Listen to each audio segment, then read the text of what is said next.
Hello everybody and welcome to the channel. My name is Ninja, and for this video we're going to talk about Tenchu Stealth Assassins and specifically things the game doesn't tell you, which is pretty much everything from a gameplay perspective.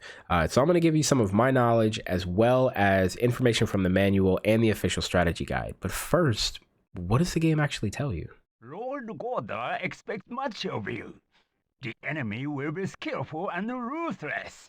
You must be prepared physically and spiritually.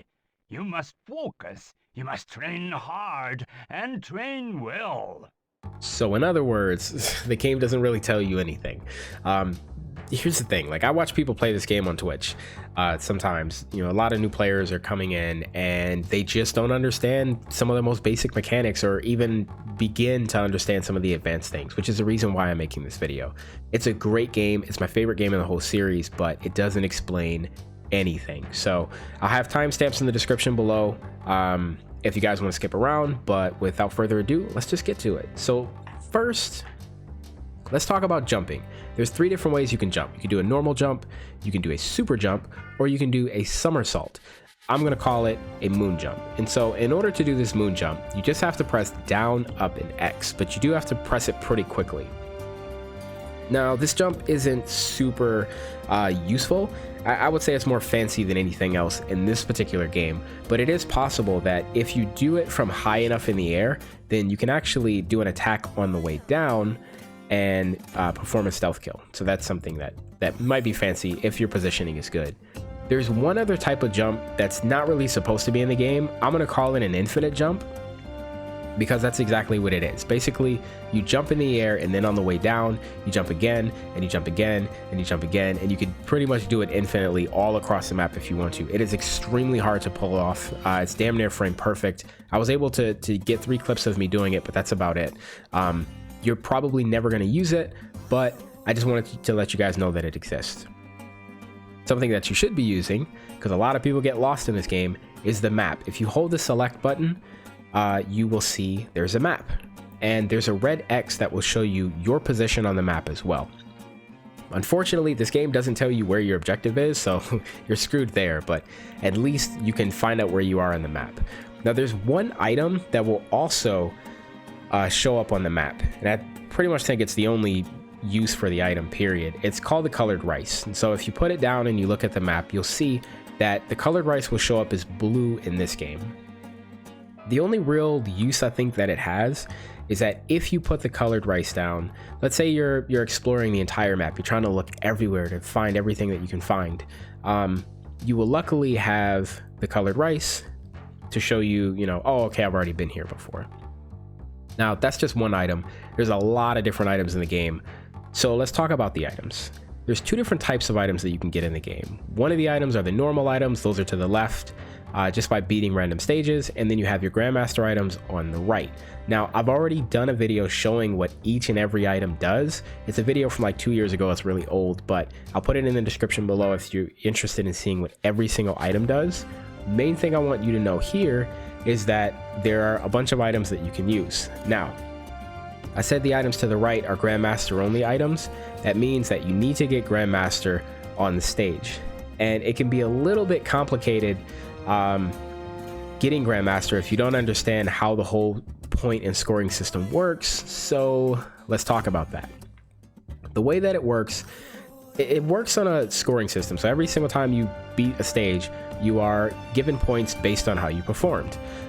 You basically start out with 300 points, and then everything you do goes from there. So every time you're spotted, you're going to lose 20 points. By the way, this doesn't count detections from animals, but know that if a dog spots you, he's going to alert everybody on the map, and you'll probably get spotted by somebody else. But you get minus 20 points every time you're spotted. If you kill any innocents, you get minus 30 points. Detected kills and undetected kills just means, are you basically fighting normally, or did you get a stealth kill? I'll talk about the stealth kills in a minute. One other thing is, if you manage to beat the stage without getting spotted at all, you get a bonus of 100 points. So what do all these points mean? Well, let me show you. If you get at least 400 points or more, you get Grandmaster rank.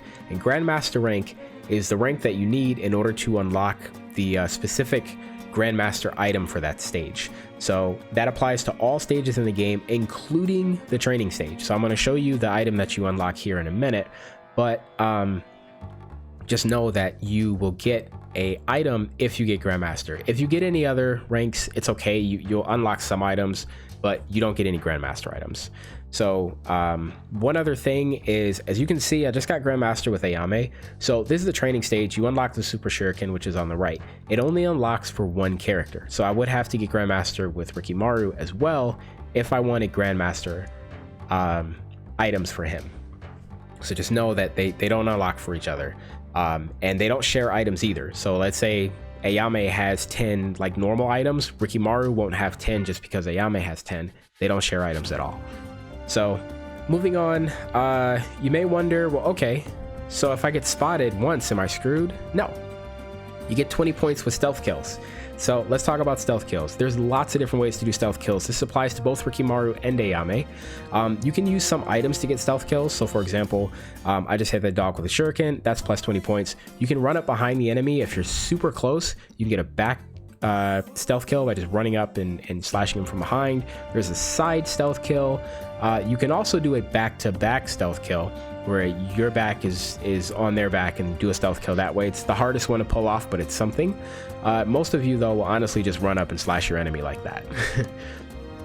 It's important to know that in order to get a stealth kill, the enemy needs to be in like undetected, unaware status, which is basically that question mark. So that question mark is part of the key meter. I think now's a good time to talk about the key meter. So if you look at the key meter on the bottom left, you see a question mark, and basically it'll tell you that there's an enemy around. The closer you get to that enemy, the bigger that question mark is going to get. But there's more than just that question mark status. There's a few of them. So if there's nothing in that meter, that means there's no enemies that are detected around.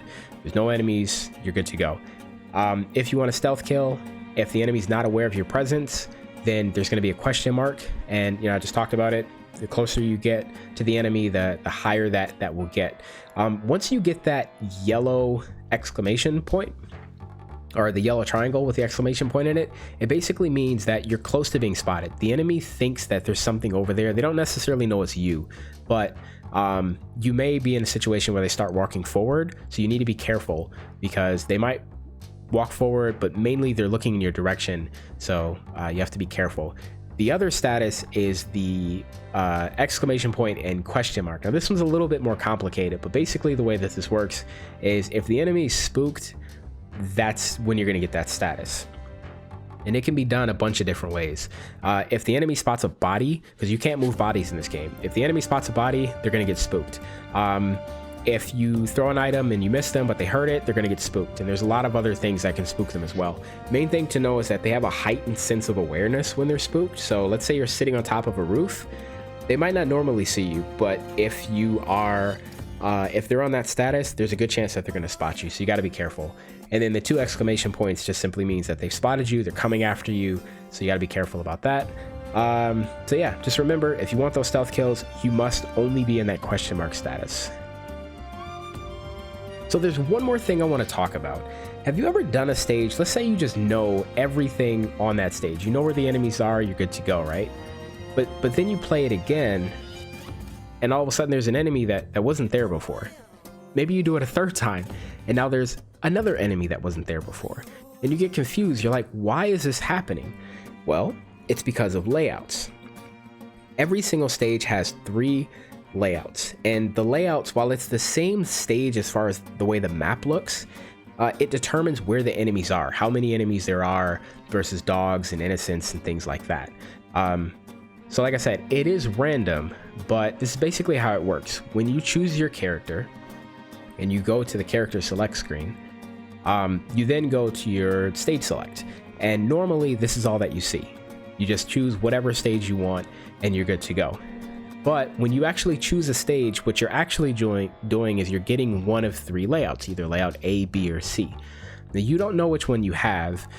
It is possible to choose your own layout. It looks like this, but you would actually need to put in a cheat code in order to choose whatever layout you want.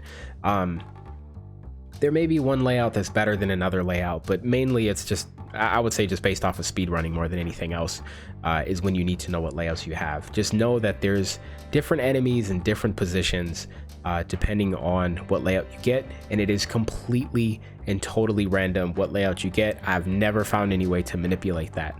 And so you can find out what layout you did by going to the record screen. It's in the options menu.